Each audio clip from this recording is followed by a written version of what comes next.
the AFS Technologies monthly learning series. Thank you to everyone for joining us today. My name's Ian Faith and I will be moderating today's session entitled End of Trade Promotion Year, How to Avoid Surprises. What you will learn by attending today's webinar: improving year-end accrual accuracy. How much money do I need to set aside to cover expenses from prior plan year? Am I hitting the expense to the right plan year? How do I know which trade plan the expense is for? And what information do I need from the sales group to accrue the correct amount?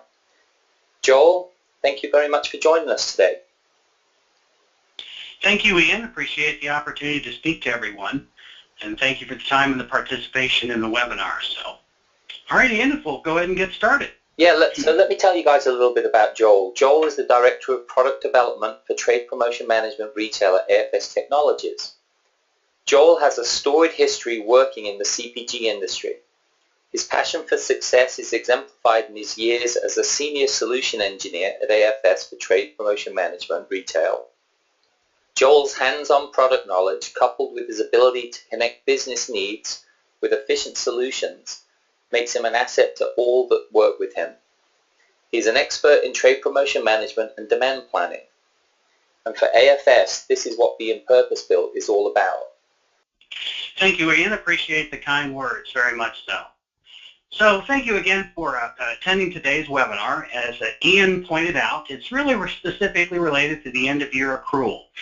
So we'll be talking really from an accounting perspective, with a little bit of a dash of TPM technology, as well as a little pinch of trade planning and sales operations. But the idea of the webinar, as Ian spoke to, is the ability to define the trade spending accrual process as it really relates to the end of year. Of course, the application could also be applied monthly as well, but most importantly, really the end of the year. And to identify what is the best practice for booking the accrual entry for end of year close, or as I aforementioned, it's a month year accrual. So it's really speaking, in relation to the general ledger. Specifically, the idea is to ensure that the accrual entry on the general ledger will cover the trade expenses from the prior plan year.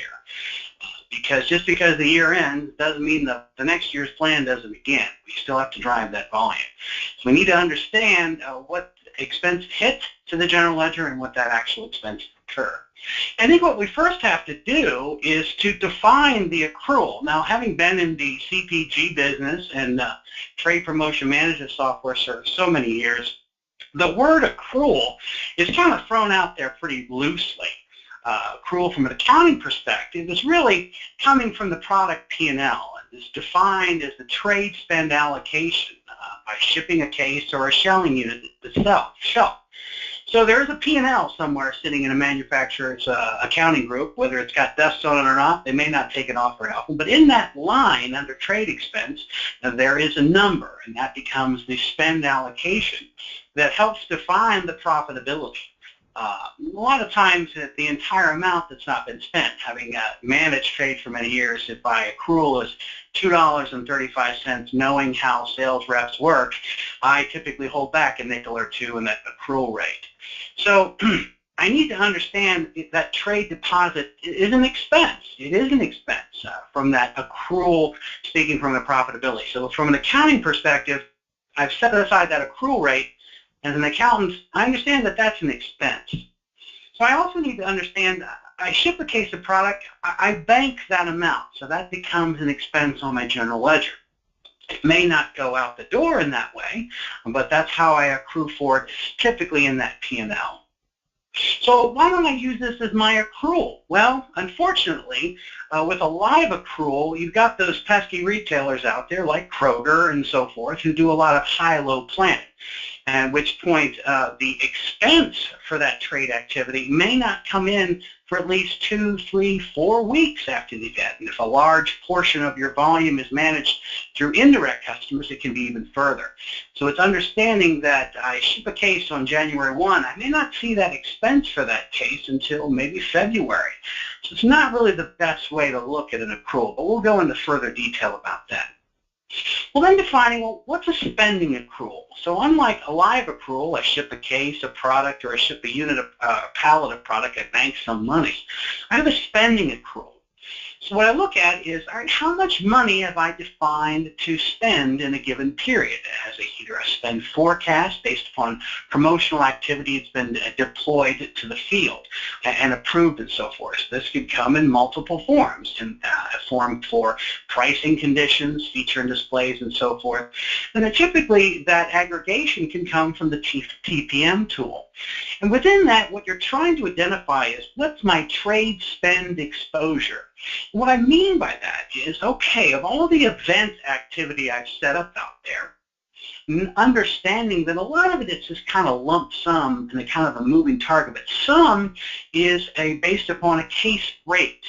So how much do I know that money is real? That's what I need to understand. What's real of that dollar? And that has not been reconciled as an actual expense. And those are coming in the form of deductions and bill backs and so forth. And those all need to be reconciled or have a reconciliation to the ERP, because that's where the transaction is coming from.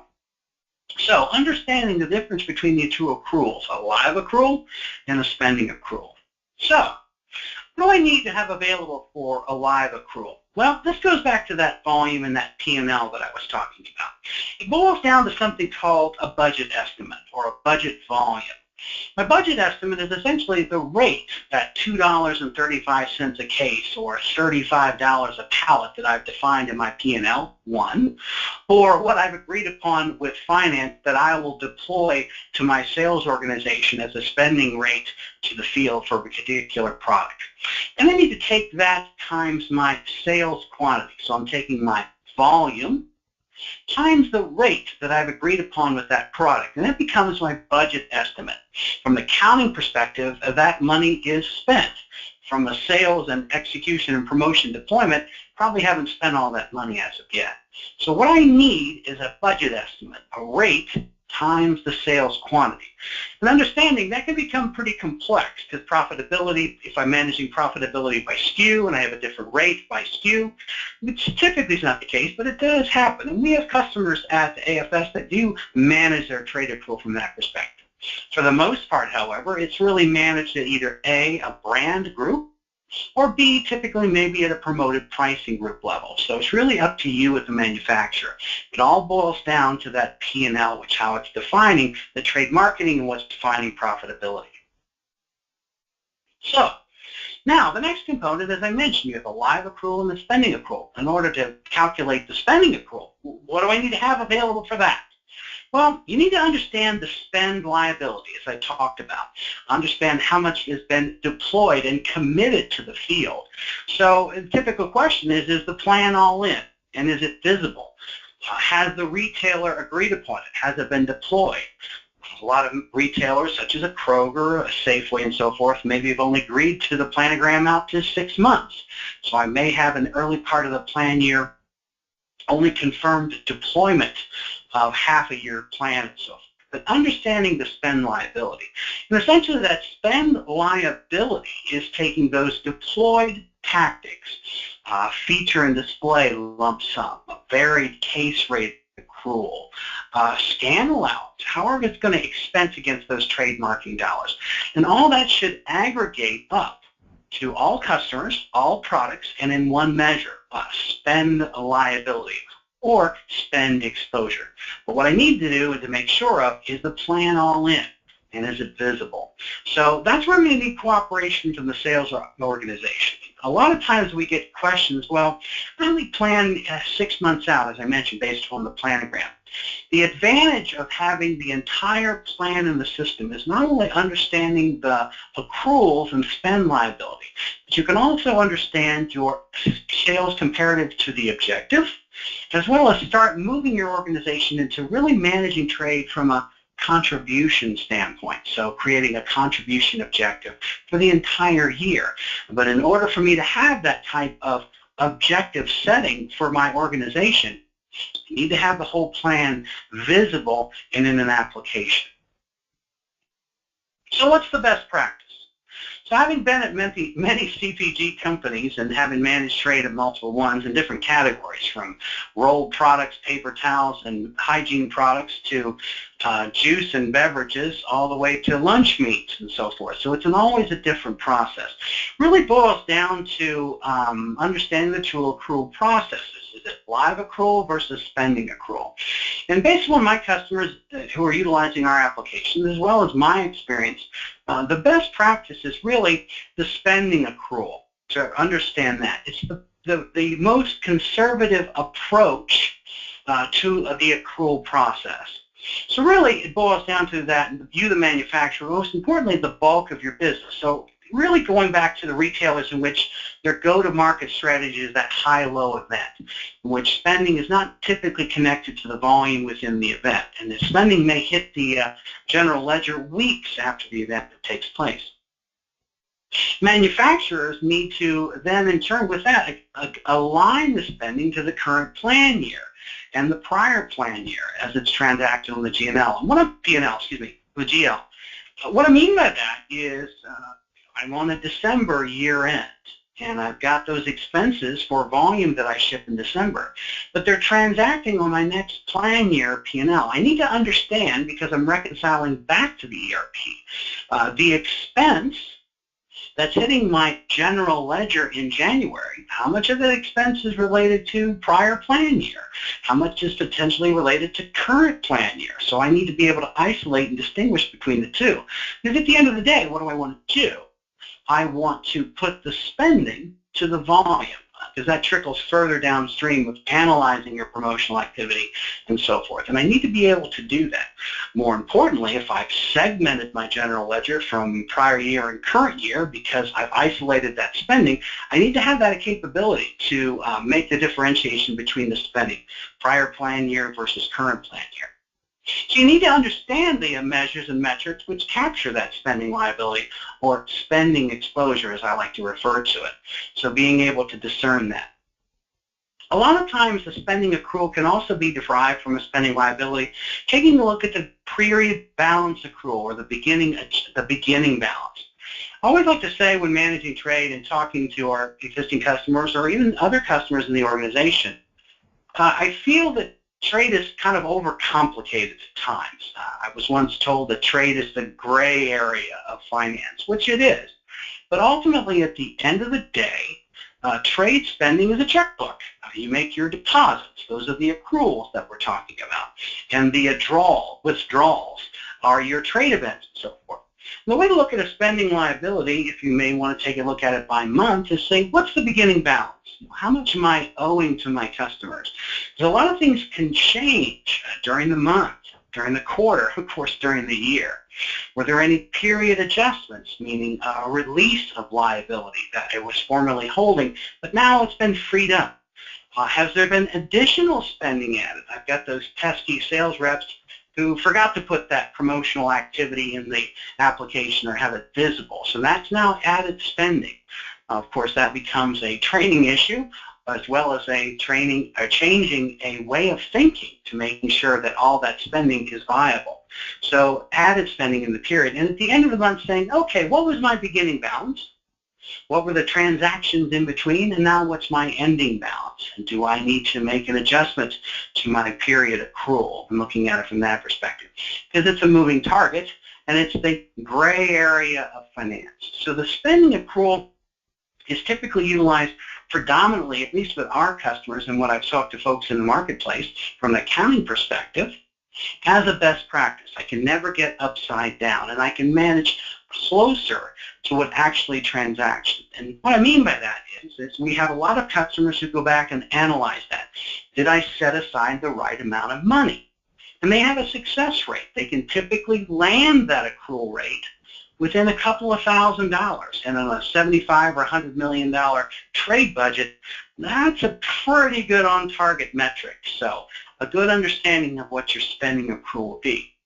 And by having that target so nice and tight and neat, I'm not under-allocating an accrual or over-accruing, both of which, again, can hit my bottom line. What I mean by that, from an over-accrual situation, I've set aside too much money. the worst messaging I ever got was, I left money on the table. I should have taken that money and driven volume elsewhere. The other flip side of that, of course, is the under accrual, which is a direct impact to bottom line. That's an impact to expense. It's unplanned expense, so it's directly impacting my contribution. So spending accrual is a very powerful way to have a conservative approach to managing trade, and never to be too upside down or too right side up, as I like to say, from that perspective. So, what if I use another type of accrual? Well, therein lies the big surprise. This is where I have that unplanned spending. And really, more importantly, where I see customers having the big surprise is if they're managing an accrual to a live accrual. And that's going back to, I ship a case of product, I bank some money. So I can't connect that expense to that volume shipped. And that goes back to customers who are that high and low planning type customers, like Kroger. Life would be considerably less difficult if everybody did business with Walmart and had the Walmart way of doing things. Everything is everyday low price. It's the same pricing condition. That's an accountant's dream, and so forth, from an accrual perspective. But due to high-low planning, it's difficult to align that volume to spending. And again, back to due to the delay of which spending to volume hits the general ledger. In addition to that, to kind of add some flavor to expense hitting the general ledger, you've got those pesky deductions that sit out there in age. They've transacted on the GL, on the GL, but we still don't know where they belong. Because we have not only trade expense, but trade deductions, but non-trade deductions. So therein lies the aged deduction process, which further impacts and hinders a live accrual. Because I've got deductions sitting out there that I don't know where they belong from a trade standpoint. I still haven't connected those dots because they could be swatting. They could be new item allowance based upon how I've segmented my trade dollars within my organization. So therein lies the surprise. In addition to the understanding of where the expense and the delay of expense is hitting, is understanding where is this an expense related to current year or is it a prior year? And that cannot be discerned. It's difficult to discern. So you get these surprises when you're working off a live accrual. A lot of times I see surprises too in the accrual based on what was accrued last year end.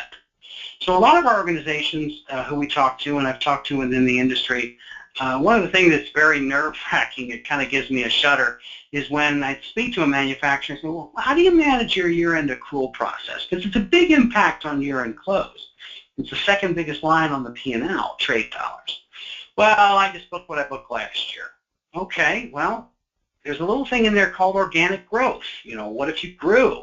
What if you have new items in there? Have you adjusted for that? Have you adjusted for incremental activity from prior year? So a lot of customers can get upside down if they do use a spending type of accrual, but they just book what they booked last year. So therein lies the ability to, again, back to a spending accrual and pulling it out of a system that is capturing a specific plan year. So what I mean, again, just to summarize, what I mean by prior year accrual, just to clearly define it, manufacturers just arbitrarily book an accrual number based upon last year's results. So the surprise is that this can lead to either an under accrual due to, as I mentioned, incremental activity or incremental products from prior year that not necessarily accounted for in that accrual.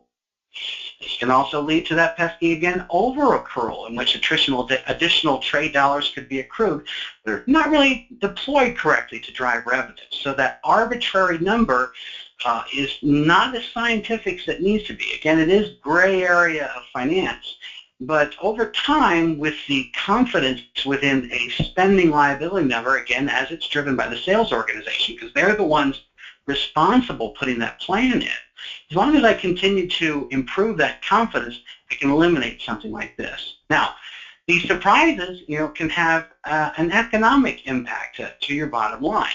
From an arbitrary booking an arbitrary number on the GL, as I mentioned, from an over-accrual standpoint, redeploy those trade dollars to drive revenue. And very similar to the under-accrual, it's going to impact my bottom line. So the more and more I get confident with the spending accrual, the more and more it kind of makes sense for me as an organization from an accounting standpoint. So the best practice, spending accrual from a deployed and tracked trade plan. Now, this is really tough to do if you're not currently have a system in place or some sort of application that is updating in actuals, or are currently that have an agreed upon practice to book from a live accrual, and that's what the auditors have signed off on. So the best practice, though, is to look at a spending accrual. So you may want to take a look at it, maybe running that in parallel to your current plan year, which leads to something else. I'm in the middle of my plan year, and I can't change the accrual process now. The auditors would never buy into that. Maybe a good idea is to run them in parallel, to say, okay, I'm going to set us up kind of a mock accrual based upon spending and see how that comes in compared to how I currently do it and see which is a better practice. And then in turn gain confidence throughout the organization. So really, though, to reiterate, the best practice that I've found in working, managing trade, and then with our customers, a spending accrual is really the best practices. So we've covered a lot today. We've talked about the live accrual process where I'm banking money based upon volume that's shipped. That's a nice thing if our entire business was Walmart. The second approach is we've defined accruals as being a spending accrual, which in my experience has been the predominant way of managing trade. So thank you for the time in the presentation, and I'll turn it over to Ian to see if anyone has any specific questions related to necessarily the accounting process or as it relates to TPM. There, nothing is off limits, I should say. Thanks, Ian. Hey, Joel, thank you very much for that. And just while we go through this question time, if anyone has any further questions, again, you've still got a moment to fire them into our questions pane of the control panel. They'll come directly to us. They won't go to everybody, and we'll see them, filter them, and pose them to Joel. And if you hear any background noise at the time, it's just one of those Murphy's Laws things that we're not doing this from the heart of Alaska. We're in Phoenix, but they decided to start chainsawing a tree outside our window just as we're in the middle of this. So any apologies for that if it gets noisy. But yeah, there are a few questions, Joel. One of them is, have you heard of manufacturers ever using a combination of the two methodologies? I have. I've seen that. I've seen it in instances where, as I pointed out kind of towards the end, they're doing it to test to see if it makes sense and to approach the auditors and make that change. I've seen customers do the combination of the two as kind of a hybrid, and then they all kind of agree based upon the two components to say, all right, what's the best number to accrue? So I have seen a hybrid. It's typically either in a setting where they're testing or want to audit the type of an accrual process, or B, they want to do a combination of the two based upon their category or their product and so forth. And that would be driven by the turn rate and so forth, how it would work within the system. So I have managed it too. I typically don't see it too often because traditionally with an accounting group or an auditor, they want you to pick one and kind of go with it. Right. It sounds as well, Joel, like a lot of it comes down to understanding the options that in front of you and internally within a company coming to an agreement on the process flow. Would that be correct?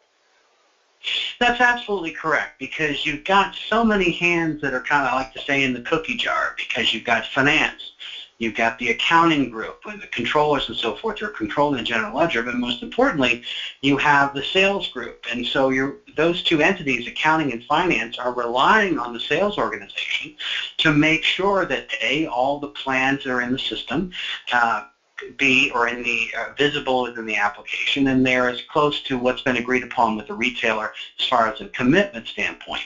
And if with having that said, because you have the three entities, those all have to agree and understand this is the way we're going to do it, and this is how it's going to impact us downstream, the banks, with the folks who own us, with if I'm a publicly traded company, it's going to impact my year-end statement. So understanding those aspects, yeah, you get all those folks kind of agreeing, and they have to agree this is how we're going to go going forward. Great. And there is a manufacturer asking a question. He says, if I wanted to change my year-end accrual practice, what would you recommend as basically the next steps to do that?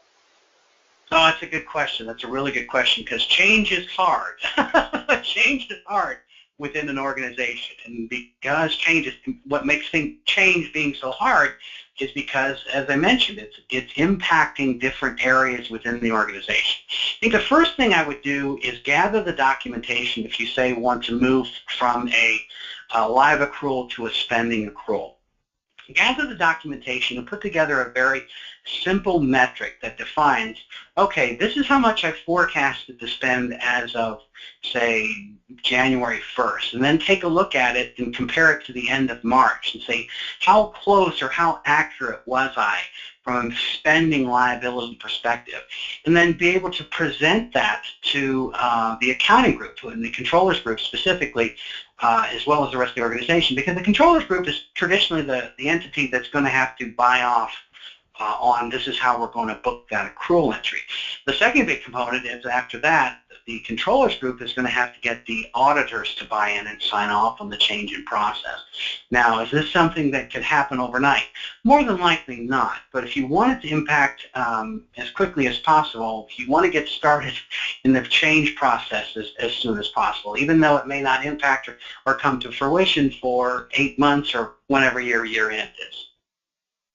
Great. And another question, just to preface this, we're not at liberty to talk about specific clients, but someone's asking, do we have current clients who've had success in changing accrual methodologies? We have. We've had, on our website, there are case studies of where customers, I recall 2 or 3, one specifically who was working and booking an accrual from an arbitrary number they did prior year and then changing to a spending accrual liability. The reason why they changed is because they got upside down on spending, and for the points that I cited before. And by changing to a spending accrual, yeah, it's going to be the more conservative approach, and you'll never get upside down on spending. But on our website, there are case studies that we have published where customers have successfully changed. It cites the reason they made the change and the success that they gained from it. Great. And yeah, just so everyone knows, if that's actually afsi.com, if you actually want to pop in there, and there's a drop down with clients, and then you'll get into there and you'll be able to find, click on any one of the names and see the case studies. Another question, how is the year-end accrual process different from the month-end accrual? Typically, the year-end accrual process, at least my experience in CPG, the month-end accrual process is not as impactful as year-end. The month-end accrual process, I'm basically looking at a prior period and then publishing it on a flash report in a financial. And I'm typically just looking at 1 month. When I'm looking at the year-end accrual process, it's typically a 3-month into the next plan year. So when I look at that accrual, I have to say, okay, over the next 3 months, I have to understand I'm still going to have spending in it. So I need to make sure that that is encompassing all that spending. And then I want to glide path it into when I ever going to do my official close. So really looking and understanding that it's going to glide to a 3-month process, one. But compare it back to the monthly accrual, there may be some things that are going to drop in into that month that may not change it much and be as impactful as it would be for a year-end. Joel, thank you very much. That concludes the questions from our audience. Please feel to follow up with Joel at your convenience. We've got his contact details on the deck here. And if you ever want to request a demo of the TPM tool, Joel's a great person to reach out to for that as well. As you can see down there, we have a LinkedIn group, which is both customers and clients at the moment, and prospects. And there's some great questions being posed in there, and there's some great subject matters being responded on by different people. So if you do have other questions in there, there's a great place to find it. I know LinkedIn have changed a few of their ways to get to groups. So you can either go via the link that's in the deck, or you can actually reach out to any one of us, and we can actually send you a link to the invite, and we'll get you approved straight away into the actual LinkedIn group as well. So on behalf of AFS and Joel and myself, thank you very much for taking the time to participate in today's webinar. As a reminder, all participants will receive an email in the next few days with a link to download today's full presentation. Other complementary resources are available at AFS on our website at afsi.com. And thank you again for joining us. Joel, thanks so much. Until next time, enjoy the rest of the week, everybody, and thank you again for joining us, and goodbye for now.